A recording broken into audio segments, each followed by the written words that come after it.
Hello, this is your boy Asiago back at it again with another episode of XFLiX. So I just got off of work. Today was actually a really nice day actually. So it was another day where, daytime management, everybody came in and they finished all their stuff like really quick, really early. By the time I got there, pretty much everything was done. And so like literally me and the crew, all we did today was basically do all of overnight stuff. So I hate to be overnight, because now they're gonna be bored all night. What are they gonna do? Make the shelves look good? I mean, sure, they're good at doing that, but it's not gonna take them very long to to do that. But anyways, so something I like to do, when I get back home, but whether it's been a really long, rough day, or whether it's been an easy day like this, I like to sit down and play some games. Now, I'm a variety gamer. Like, I used to be a completely, retro gamer, because all I had was an NES, a Genesis. I had a 3DS too, but I barely played that. And the only games I would play on that would be, my Game Boy emulators. But, besides that, after picking up the NES and Genesis, eventually I started, expanding my roster of consoles. I picked up a Switch a couple of years back. Then when we moved here to this new house, that's when my personal collection started growing even more. One of the first consoles I actually got when we moved to this new house back in 2018 was a Super Nintendo. Now, it's not just any Super Nintendo. It's a HD Super Nintendo made by Gamers Tech.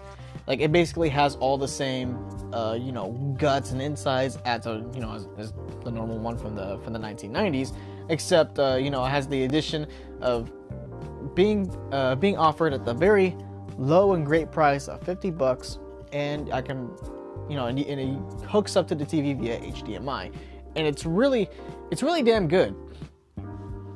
Now, the only little freaking nitpick that I would take from it is that, the controllers it comes with. Now, they're good, not saying they're crap or anything, but, the buttons, they just don't feel that right to me. I'm so used to, an actual, Super Nintendo controller with its buttons and all. But aside from that, you can even buy your own actual Super Nintendo controller and hook it up right to the console, and it works just fine. It's responsive. The games look absolutely beautiful in HD, looking crisp and clear. Hell, even when you stick a Super Game Boy onto it, damn, the Game Boy games look so good. God, I love it. And so, after that, I picked up a Nintendo 64. Now, years back, when I was 11 years old, I actually had a Nintendo 64. And that's how I started playing my most favorite game of all time, Banjo-Kazooie. Freaking love that game. You can find me on that. It's my top number one most favorite game of all time.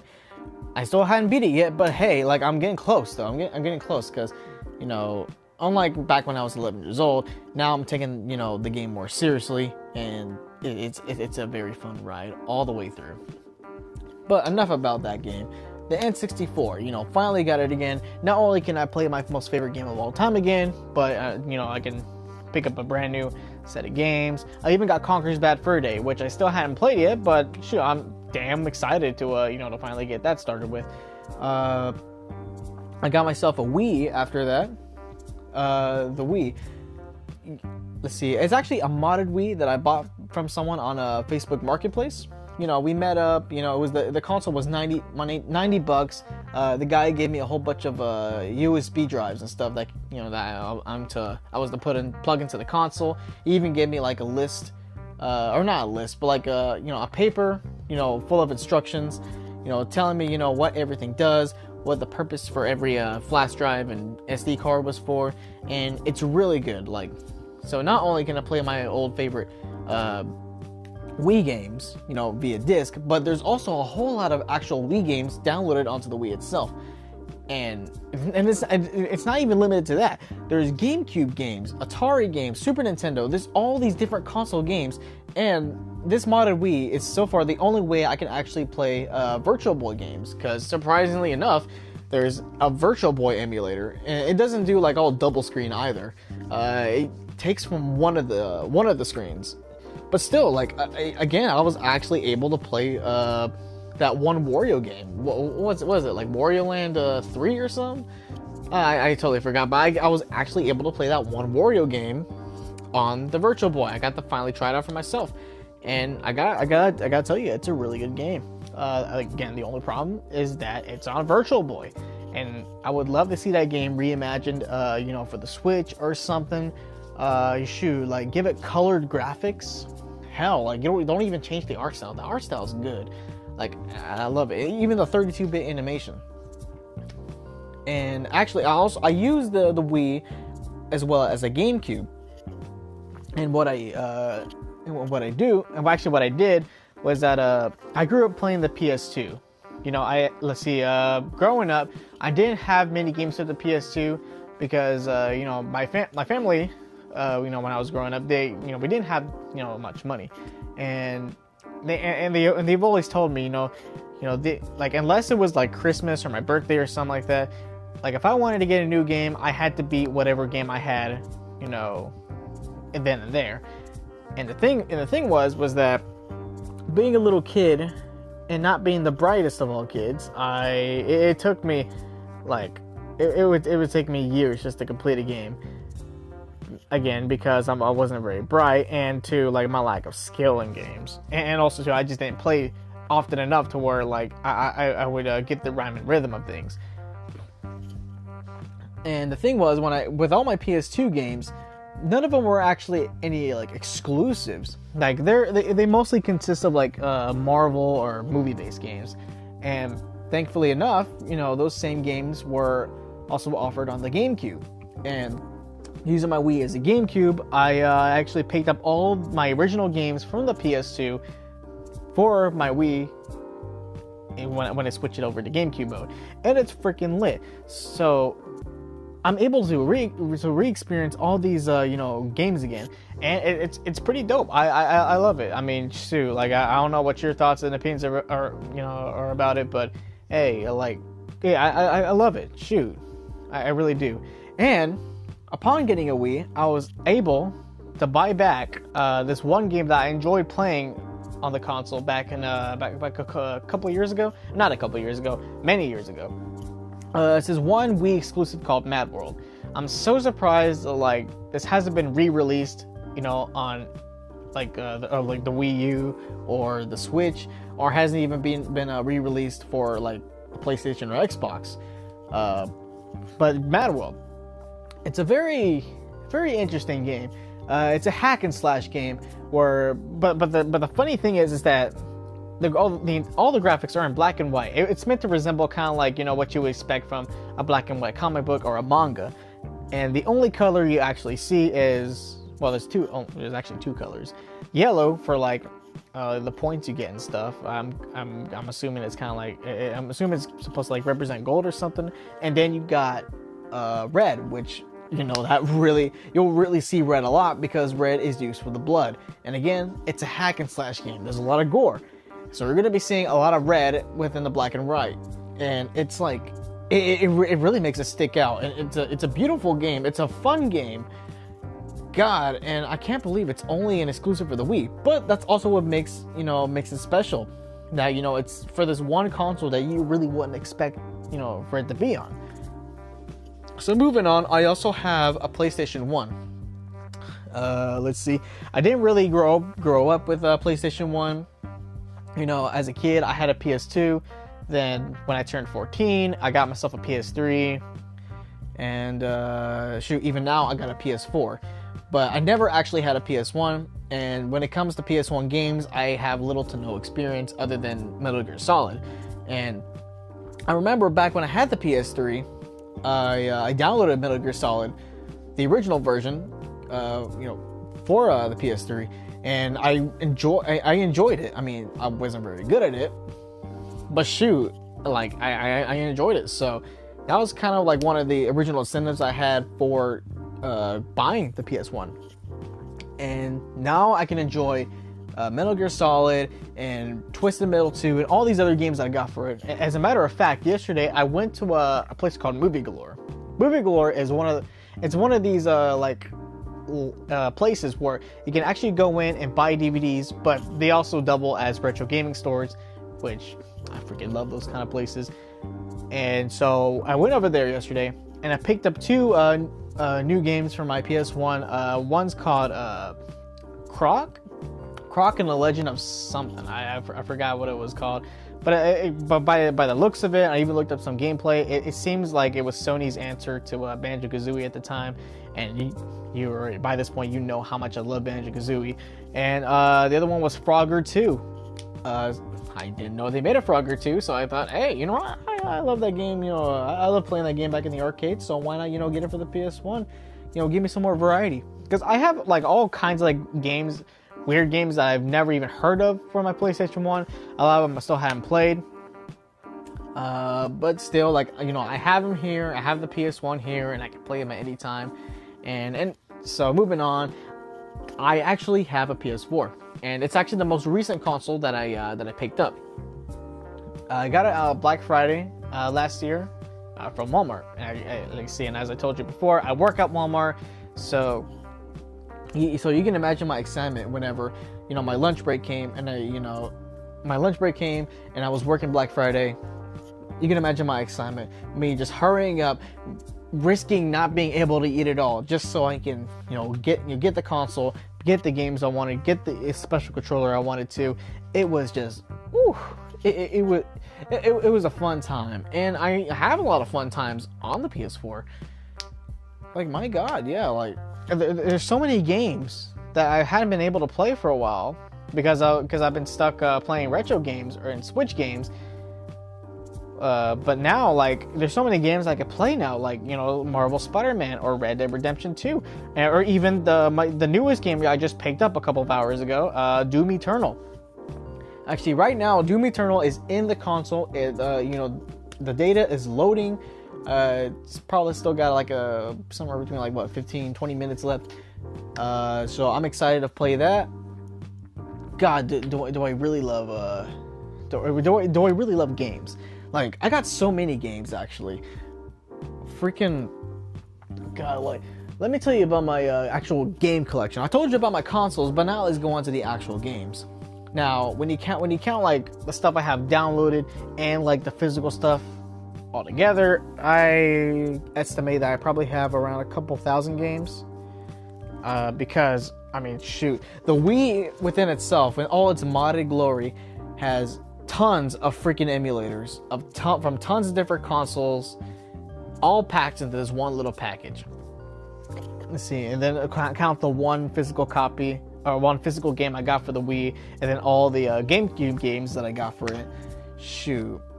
And that's not all. I picked up multi cartridges for my my Game Boy, my Sega Genesis, and my NES. These multi cartridges, I really do love them. They really do bridge the gap between downloading and physical copies of games. Like, it really does bridge the gap, because like, I have the advantages of having a physical copy. Like, you know, I can bring it anywhere. Well, I mean, bring it anywhere. I mean, that's it. Let's see, that's it. I mean, if you have some like the Retro Duo Portable, which I do have, which allows me to be able to play my games anywhere I want. Sure, but having the physical copy of of these games, all in one cartridge, you know, I can bring it with me, like if I'm going to trips or whatnot. You know, and it's something tangible, you know, and that's the thing. Like growing up as a retro gamer, I've always loved tangible, you know, games. I really don't like downloading things because I don't like taking up space on my console if I don't need to, and you know, like, and what if I'm like done with the game? I like to sell it afterwards. But then here I am buying multi cartridges. But here's the thing about multi cartridges is that I have so many games for a particular console that I don't really need to go out and buy, you know, so many of them, which is a real big convenience for me, because, you know, I don't have to go out and spend like, you know, $30 for Contra and then $20 for, you know, some other game, and then spend like $100 and something for Little Samson or whatever. And rather instead, I can have all those games plus, you know, about a few hundred more on a single cartridge, you know, that I could buy for a whopping total of $37 on Amazon. Now, you know, hey, you know, okay, I'm pretty sure all those games were not licensed on there, you know, officially. I'm more than sure that they're freaking pirated. But whatever, shoot, like, with, like, just by the NES alone, with all the multi-cartridges I got, I probably have a unique total of, at least 650, 700 games.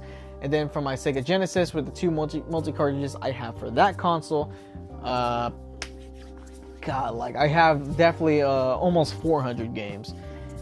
Like, damn, like, and see, and it doesn't even stop there. Then you get to my 65-in-1 for my Game Boy. And then you get to all, like, the downloaded games I have on my 3DS and my Switch and my PS4 and the freaking Wii. Like, it's never ending. Like, I have, like, quite literally a couple thousand of games. Like, I have quite a multitude.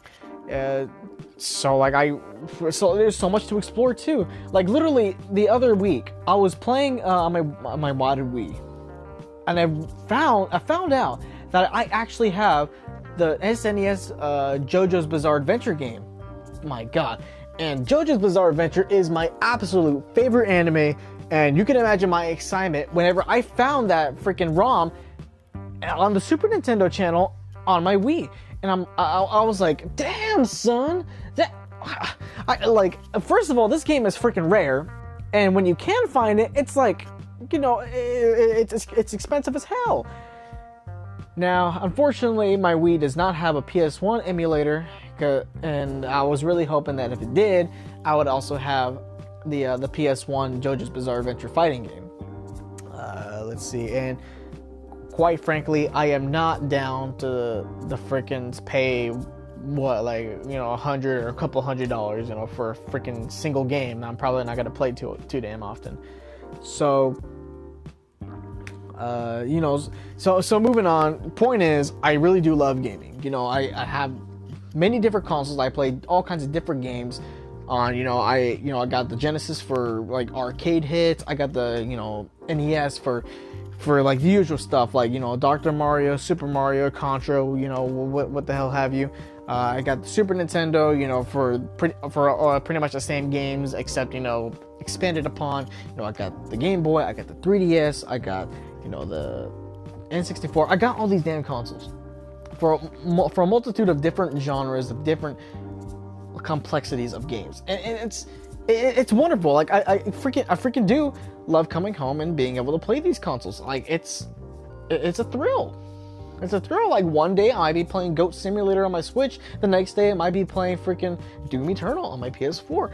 Or another day I might be playing Contra, one of my favorite games on the NES, on my NES. And another day I might be playing Gauntlet 64 from my Nintendo 64. Like, there's so much variety. There's so many different experiences that I can have because I have just a variety of machines. Like, my gosh.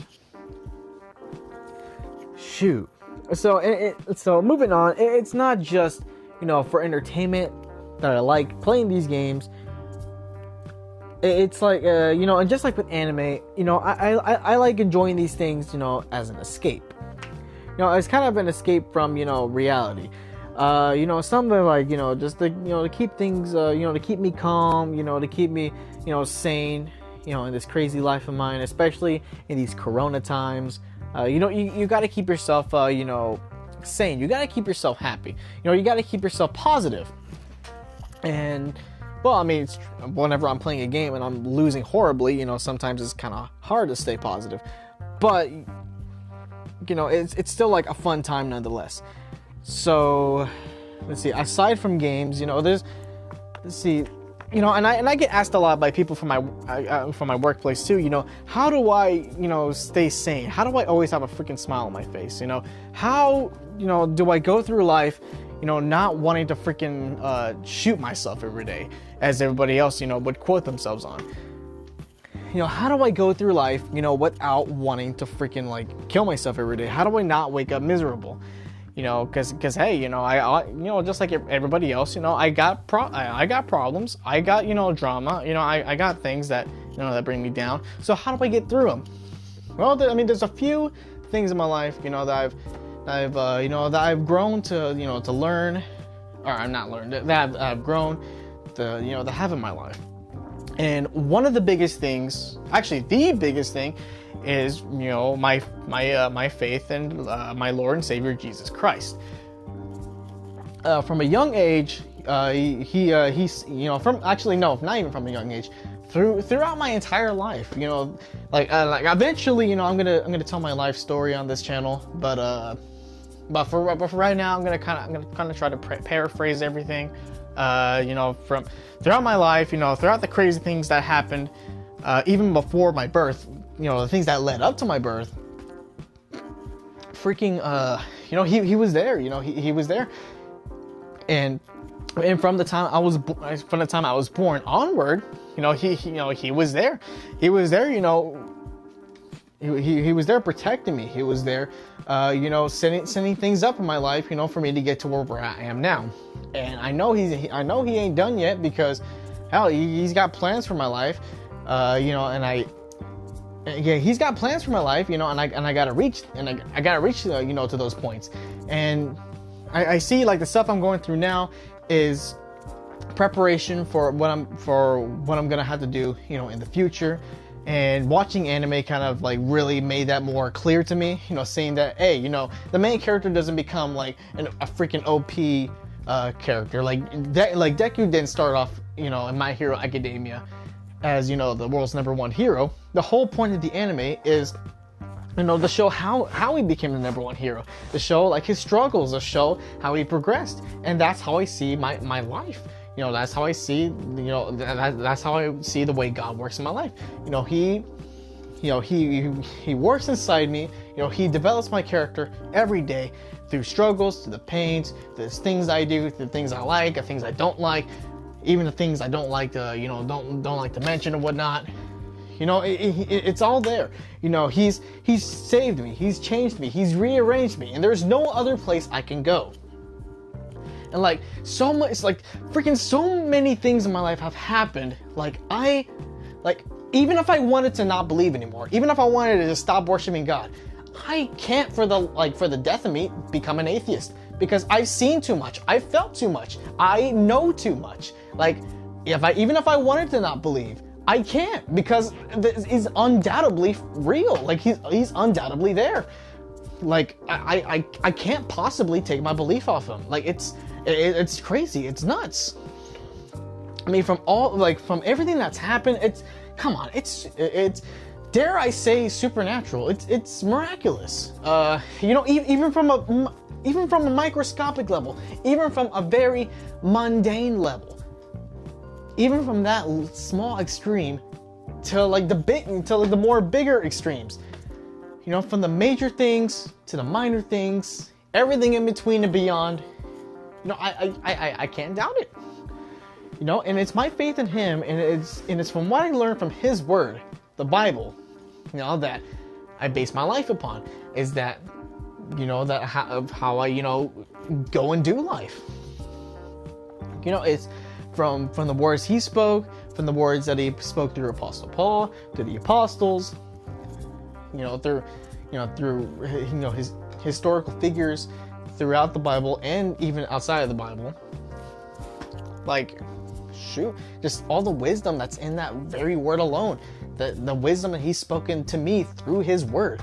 Like, that's part of why, like, you know, I'm still standing. That's why, like, I'm not freaking wanting to kill myself all the time. It's why I freaking do the things I do. Now, I'm gonna go on and say I ain't perfect. Not by a long shot. I make my mistakes, and there's a lot of things I need to work on. You know, and, you know, mentally, spiritually, financially, everythingly. You know, I know there's a lot of things that I need to work on, and I know God's gonna work, you know, help me work on those things. And shoot, like, again, you know, there's that whole character development thing I was talking about whenever I had the whole anime the whole anime example. You know, and what I've learned from his word is that, you know, faith without works is dead. You know, I forgot what the exact scripture for that, but it's in James. Faith without works is dead. And I see, and for any change, you know, to come into my life, for any improvements, for any whatnot, you know, I need, you know, to not only have faith in God, not have faith that he'll like drive my life to where it needs to be, but I also need to put in my own work, you know, because I can't just be a freaking lazy bastard here and freaking just expect God to, you know, to just take the wheel and drive me all the way over there. I mean, of course, I gotta have the faith that he will take the wheel and just give him the wheel and let him take me. But I gotta be able to, you know, I gotta be able to, you know, work myself as well. Like, I can't just let God do all the heavy lifting. I gotta pull my own weight too. And, you know, and sometimes in life, it's pretty damn hard. But, I mean, I gotta do what I gotta do. I mean, I'm only a man. And a man's gotta do what a man's gotta do. And shoot, and one of the, you know, and let's see, and this is one of the things I have to really seriously work on, because it spiritually hurts me, but physically it feels great.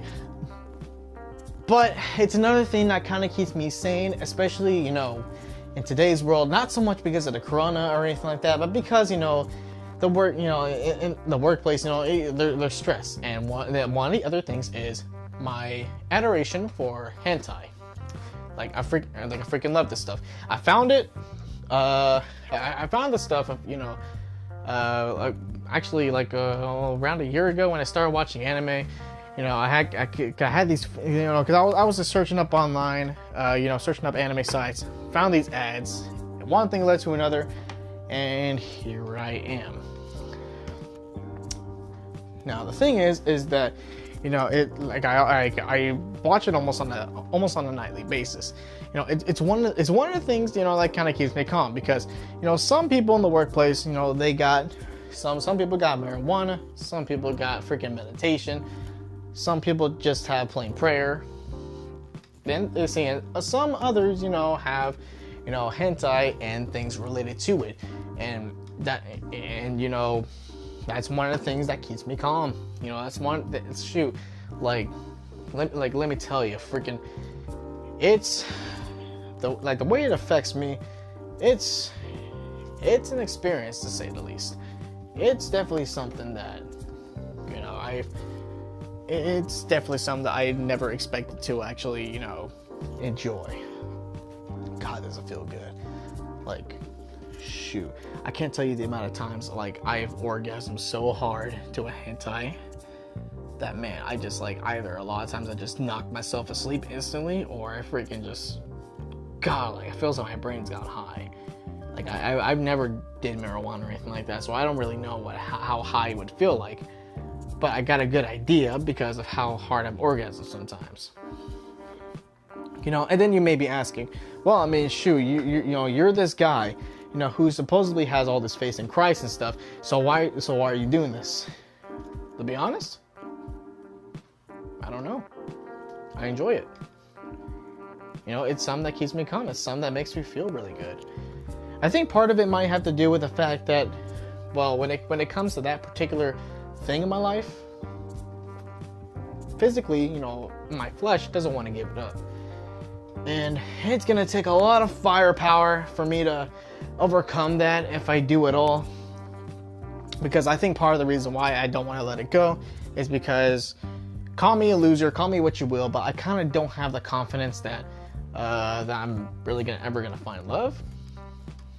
Because every time I've tried, you know, every time I tried to, you know, establish a love life, you know, it always crashes and burns. Like, I always have, something always happens.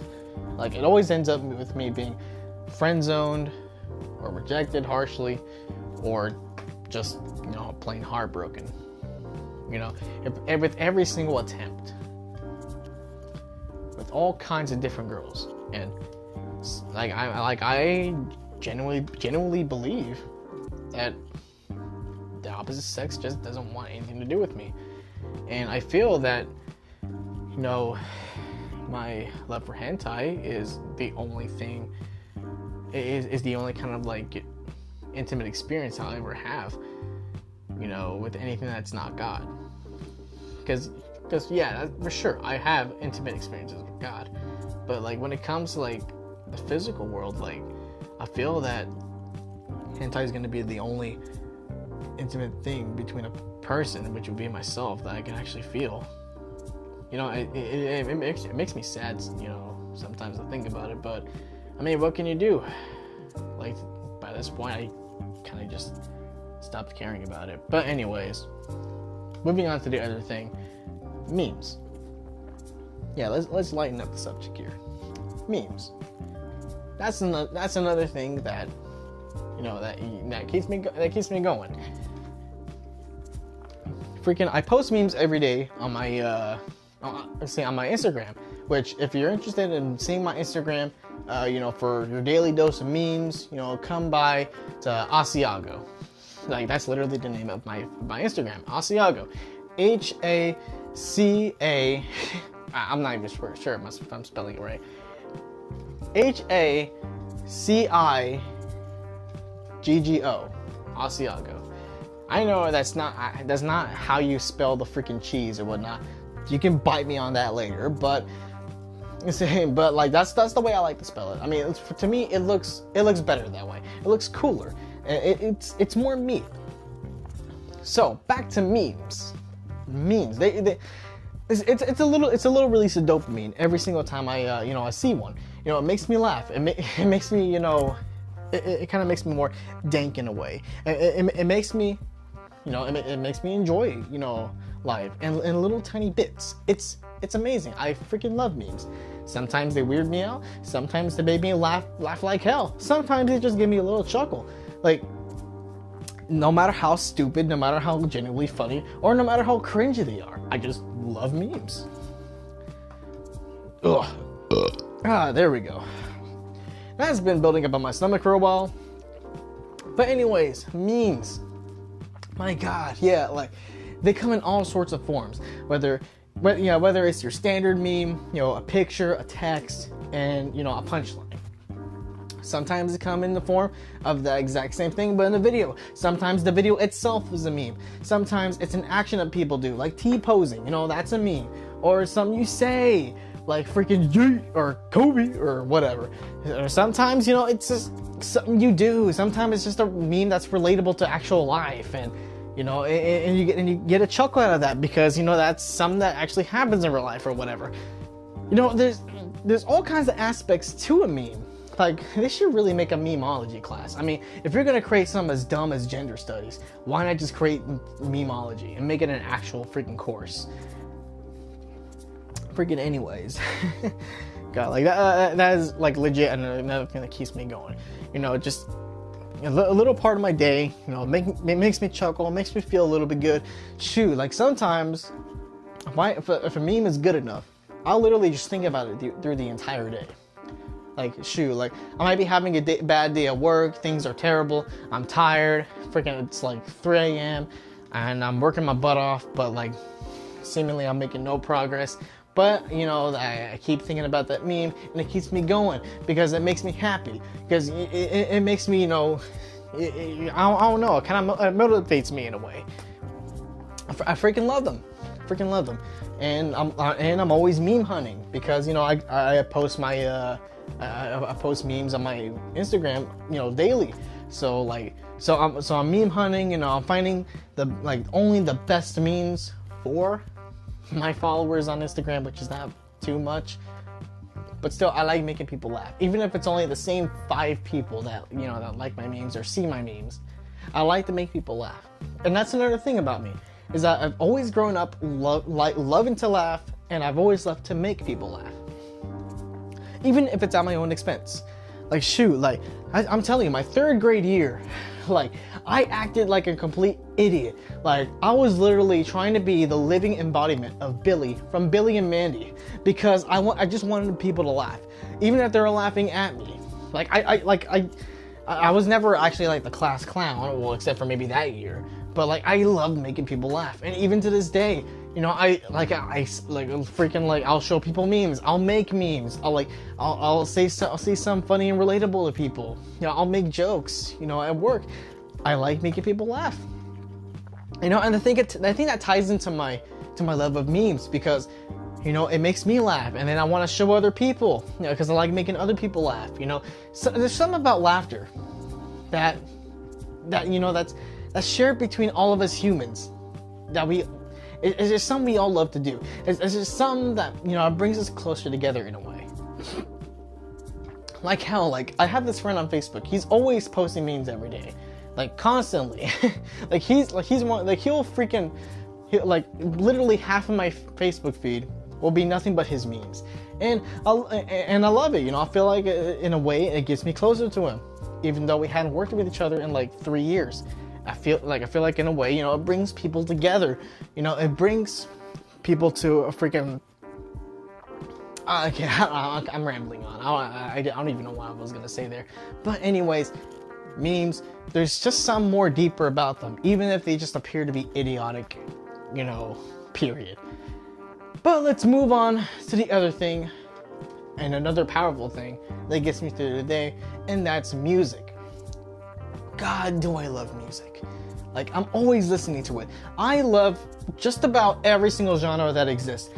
Like, my friends, you know, my friends in and out of work, family members, what have you. Nobody has yet to find a music genre that I don't like. Like, I am convinced that I pretty much like if a genre of music exists, I like it. Like, shoot, I may not necessarily like every artist, but hey, I love just music. I love every single genre. I like, no matter how you play it, no matter how you do it, freaking, you know, I love it. Actually, on the topic, technically there would be one genre of music that I would not actually like, and that would be country rap. Here's the thing, I love country, I love rap. Like, those two genres, respectively, are in my top 5 favorite music genres of all time. But the thing is, though, is that they should not, like, absolutely should not be put together. Like, take Old Town Road, for example. Shoot, like, I mean, if you like that song, you like the song. If you hate it, you know, hey, at least we got something in common. I don't like that song. That's not how you do country rap. And I've heard, you know, other examples of country rap, and like, it's just like, what? Like, country and rap is not something that you should put together. It's like putting together a peanut butter and pickle sandwich. It's like freaking making, it's like making a freaking, what's another example? It's like making freaking spaghetti and meatballs out of syrup and mayonnaise. Like, it's not something that you should put together. Like, by themselves, separate, they sound good. But together, they're a freaking mess. It's a mess. Like, why would people freaking put these two genres together? They don't even sound alike. Like, if music was on a spectrum, rap would be on one extreme, country would be on the very opposite extreme. And then rock and roll would be right in the center. Because here's the thing, rock is my favorite genre. Like, I love it. You know, it is particularly my absolute favorite genre is 70s classic rock. I can't get enough of that crap. It's good. I love it. There's something about 70s music that really differentiates itself from, you know, like 80s music and 90s music. Now, here's the thing. I ain't saying that the 80s music is terrible. I mean, I love 80s music. I grew up on 80s music. But there's something about 70s music that really resonates with me. Like, it's that raw sound that you get that you don't hear in 80s music, or at least, like, I mean, you might hear in early 80s music or more of that and the heavy metal stuff, but like 70s rock, classic rock, like, it's that raw kind of sound. You know, it's that more rough kind of sound. You know, it's a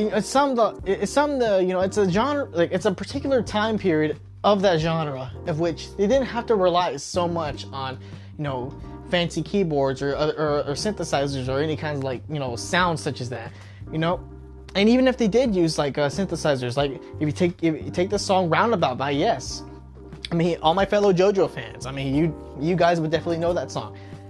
Like there's something really artistic about songs like that, or Carry On My Wayward Son. Most of everybody knows that song. You know how they use the freaking keyboard in that song. It's amazing. It's a godsend.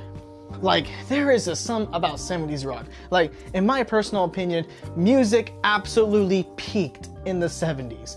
Like, and not just rock. Like, I'm talking about every genre. Shoot, even rap.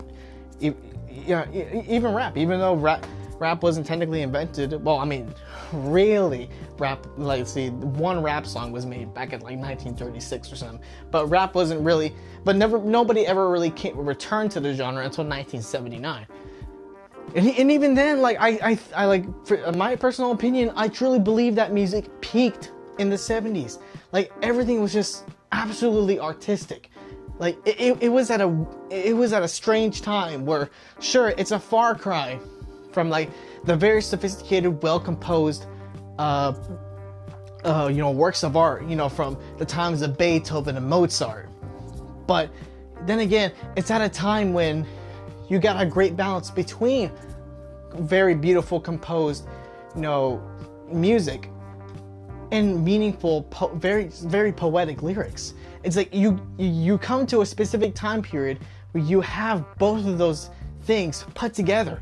Like, take Stairway to Heaven by Led Zeppelin. I mean, it's one of the most beautiful, most godsend. It's one of mankind's most beautiful, greatest creations on this earth. Like, wow, beautiful music, freaking heartfelt lyrics. Like, it's the epitome. It's the very epitome of 70s rock, of 70s music, period.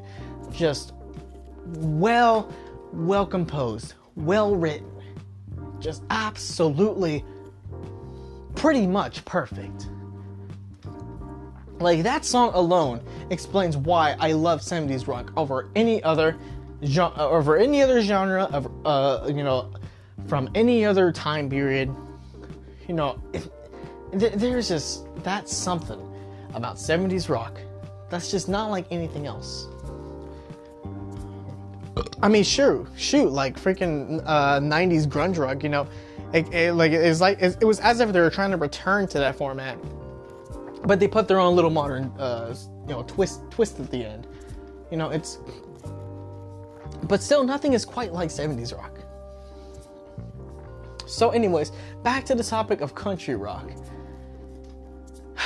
Again, if music was on a spectrum, country would be at one extreme, rap would be at the very exact opposite, and rock would be in the dead center. Now here's the thing, rock and rap, that sounds good. Rock and country, that sounds good. Country and rap, why the hell would you put that together? It's like eating cereal with pickle juice. Why? Why would you do that? Just freaking why? Now, there's only one example of country rap that I actually accept. Yeah, there's one example of country rap that I will actually accept because it actually sounds good, and I don't even think it was meant. I don't think it was even meant to be like a rap song of any kind. It's "I've Been Everywhere" by Johnny Cash. He goes, "I've been everywhere, man.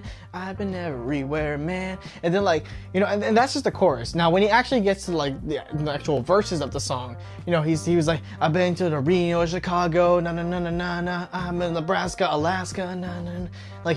And throughout the song, he's just explaining all the places he's been. From states to cities, hell to even countries. He's literally just saying, the names of places in an order in which they rhyme.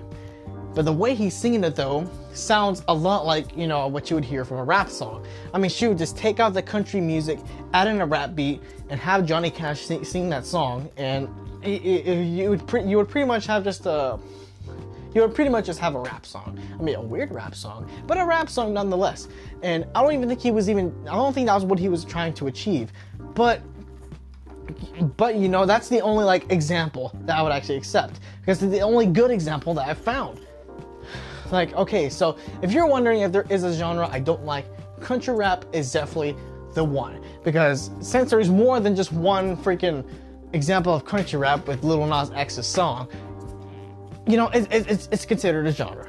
There's more than one, it's considered a genre, and that's the genre I just do not like. So, you may be asking, what are my favorite genres of music? Well, I've already told you my number one absolute favorite is rock, more specifically 70s classic rock. But the other four consists of gospel, rap, country, and jazz. Now, you know, some honorable mentions that would actually be considered, number 6 and 7 would be, you know, orchestra and dubstep. Like, shoot, I love them all. They're all freaking good. Like, my taste in music, it's so to me, it's so expansive. It's so like odd. That is beautiful.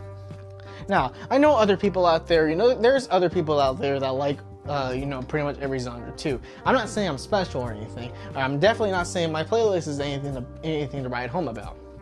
I mean, quite literally, because at work, I have a speaker in my vest pocket and I'm always playing my my music. And now, when you take the time to think about it, my music playlist is very similar to what they would play in the Walmart radio. I mean, you got the songs that everybody knows, and then you have the songs that some people know, and you got like a wide variety of genres. You know, you got the classic rock, you got modern rock, you got pop, pop, soul. You know, you got all these different genres playing in the Walmart radio. But then you come to my playlist, and it's pretty much the same thing, except, you know, with added twists. I got more hardcore songs in there. I got freaking death metal. I got screamo. I got freaking Beethoven. I got I got freaking gospel gangsters, which they kind of have a similar sound to some like Tupac or whatever. I got this and that. You know, I got dubstep. I got anime music. You know, I got things they wouldn't play on the Walmart radio, playing on my little speaker of mine. And it's even more. I'm not gonna say filtered. Well, in a way, it is kind of filtered. It's more filtered to have more of a, like, my signature touch in music. You know, it's more filtered to have my signature taste. You know, from my 90s Christian rap to my heavy metal freaking screamo music to my really weird set like 60s country music. You know, it's more tweaked, you know, to fit, you know, me, to fit the stuff that I like. And like, you know, it's great. You know, I just love I just love liking all these types of music. And you know, and as someone who likes all types of music, you know, like freaking when I hear that someone doesn't like a specific genre, look, I respect their opinion, but like I can't wrap my mind around not liking a genre, except for maybe country rap. But aside from that, like when I hear that, you know, someone doesn't really like classic rock all that much, you know, they're more of a modern rap kind of guy, you know, I get it. You know, I like that genre too. But I'm like, how do you hate classic rock? But then again, you know, everybody's different. Everybody has different, you know, everybody's from a different walk of life. Everybody does life differently. Everybody is different, you know, and that's beautiful. You know, that's what I really like. Diversity. You know, not everybody's gonna like everything. Not everybody's gonna like one thing. Everybody is different. You know, there are those of us who like everything. There's those of us who like only one thing. There's those of us who like a couple of things. You know, we're all different, and that's what I really love. And that's what I love about music, is that there's so much diversity. Like, there's so many different types of music out there. There's so many different things to be played. There's so many different, you know, things going on when you're listening to different genres. Like, hell, like you can be in an elegant ecstasy while listening to Beethoven, or you can be in a freaking pumped up, you know, motivated mood when you're listening to freaking 90s exercise songs, or whenever you're angry, you know, and you're trying to unload the truck faster, you know, you got that screamo music pumping into your veins, you know, freaking giving you the energy, to just expose your raw power, you know, use up all your strength, you know, to get the job done. You know, this, like, music is very situational when you use it right. Like, shoot, like, let's see, and I'm not too much of a musician myself yet. You know, I really want to, you know, get to playing my guitar more and learning more of my violin. But shoot, like, damn, like, there's something about music is that when you play in a certain way, when you play in a certain genre, it's freaking lit. It's freaking nice. Like, shoot, like my playlist, one song can get you pumped up, ready to work, ready to start the day. Like, Let's Get It Started by the Black Eyed Peas. You know, or the next second, you know, you got a song that's calming you down. You know, something that's, you know, something that, you know, that's getting you mellow. You know, just calming you down for, you know, the next phase to come. You know, something like, you know, Stairway to Heaven by Led Zeppelin, or what have you. Or sometimes, you know, whether I'm stressed, whether I'm angry, you know, or whether I'm just feeling joyful, you know, I got that worship music playing. And my God, and when I'm driving home at night, you know, no one else is on the road, and I can just, you know, and I'm going freaking, you know, 35 and a 50, and I'm just playing that worship music on the way home. God, it is an experience, especially when I'm singing along with it. Like, you know, music, it's a very, like, I mean, shoot, like, there's something about it. Like, here's the thing. Music has existed throughout freaking time. And throughout human history, you know, like, many of the things that brought us to where we are now, you know, are very few. You know, you got, you know, pretty much all of them revolve around the point or the goal of survival. You know, people needed food, so they learned how to hunt and gather. You know, and they learned to farm. You know, people learned how to be able to, like, you know, be able to work and do things. So, you know, they exercise. You know, they practice. You know, different things. You know, like, again, like exercising. You know, eating right. You know, being fit to be able to do a certain job or whatever. Or, you know, they practice all these things, you know, for survival. You know, and even today, you know, we work our butts off at work, you know, to make that money so we can buy the bread. Sometimes you know, you work and make that money so you can buy bullets for your gun, and then you go hunt, you know, some deer or something like that. Or sometimes, you know, sometimes you may be working on a farm, you know, and you grow your own fruit, and you're grinding just doing that all day. You know, there's many things that humanity has brought over from the ancient days, and they all revolve around survival. But the one thing that they've also brought is music. Like, of all the things that humanity can bring over, why is music so consistent as well? Like, first of all, why has humanity started it? Now, I personally believe that music was made by God. It was made by God for us to worship Him with. And, you know, and then when you give man something, when you give man fire, you know, He's not just going to use fire to worship you. He's gonna use fire, you know, for His own needs. And so when God gave us music, you know, we use it, you know, for our personal taste too. For, you know, some other tribes of people used it to praise their own, praise their own gods, and to praise themselves. Or, you know, or some other people made it for entertainment. Some people made it, you know, to help them think, to help them express themselves. You know, there's something about music. It's an art form. It's art. You know, and that's another thing. Like, throughout humanity, you know, you have the rise of civilization. You have the use of tools. You have the use of farming. The use of very common things that we even use today. But art still remains. And one of the most, not just consistent, but one of the most influential pieces of art is music. Throughout time, throughout the years, throughout history, throughout many different aspects of life within that history, you know, all kinds of music is brought out. You know, and it's something that we keep to this very day. Like, it's something that motivates you. It's something that keeps you up at night. It's something that keeps you calm. It's something that's there to help you when you're angry. It's help you to praise God whenever whenever you're feeling joyful, when you're feeling sad, or when you're feeling angry, when you're pissed off, whenever you're whatever. Like, it's always there. Like, jeez. Like, my God. Music is just, it's so powerful. Sometimes, you know, it can make me laugh. Sometimes it can make me cry. Sometimes it can make me motivated. Sometimes, you know, it does many wonders. It's one of the few things that keep me going.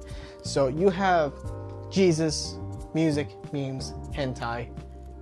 Those are the few things that keep me going. Those are the few things that, you know, they keep me sane. You know, they keep me on top of the world. They keep me, you know, that keep me, you know, from killing myself. They keep me from being sad all the time, from being pissed off all the time. It's one of the things that helps me still stand to this very day. It's, you know, and sometimes, you know, I may not be proud of some of the things I do. Sometimes, you know, sometimes I'm stupid. Sometimes I lose it. You know, sometimes, you know, things just aren't enough. Sometimes things are too much. But no matter what, those four things, you know, are what keep me, or what keep me up, or what help me to wake up in the morning, what help me, you know, stay up at night, or the things that help me work throughout the day. You know, you know, it's amazing. It's amazing, you know, those few things, you know, keep me from, you know, being a doomer. You know, they give me a positive outlook on life. They give me a release. They give me an escape. They give me, you know, the ability to continue doing life. It's surreal when I come to think about it. It's just surreal of how much those things, you know, have not only been involved in my life, but what aspects of my life they're involved in, of how they help me, of how, you know, they heal me. It's amazing of what those few things can do, you know, and I love them. I really do. So here we are, heading towards the last few minutes of my podcast. It's at 57 seconds and, oh no, I'm sorry. It's at 57 minutes and 45 seconds. So I'm going to try to come to a close here. Well, I'm kind of running out of steam here anyways. Let's see. So I have no idea what to talk about from this point on. I'm just going to say, thank you for tuning in today. If you made it this far, I would like to thank you. Like I said before, you know, I'm not trying to be some famous podcaster. I'm not trying, you know, to appeal to anyone, or I'm not trying to not appeal to anyone. Like literally, these podcasts I'm making, they're a personal journal. You know, and I don't want, and they're a personal journal, and I'm using these as a way, you know, to kind of express myself on things, and you know, and I may not do it every day, I may not do it so frequently, but in this way, you know, I could kind of just get my voice out there. I could just kind of, you know, get my thoughts and opinions, and I could just, you know, journalize my life. And so here we are, end of the second episode. Thank you for not watching. Thank you for listening. Thank you for, you know, just coming by and listening to what I gotta say. And I really do thank you if you're listening all the way to this point. So I'm gonna conclude here. Stay tuned. Stay tuned for more of my podcasts, for more of the random stuff that I talk about. You know, stay tuned for more of my ramblings and such. Have a good night, and we'll see you next podcast. This is Asiago on Zix, signing off.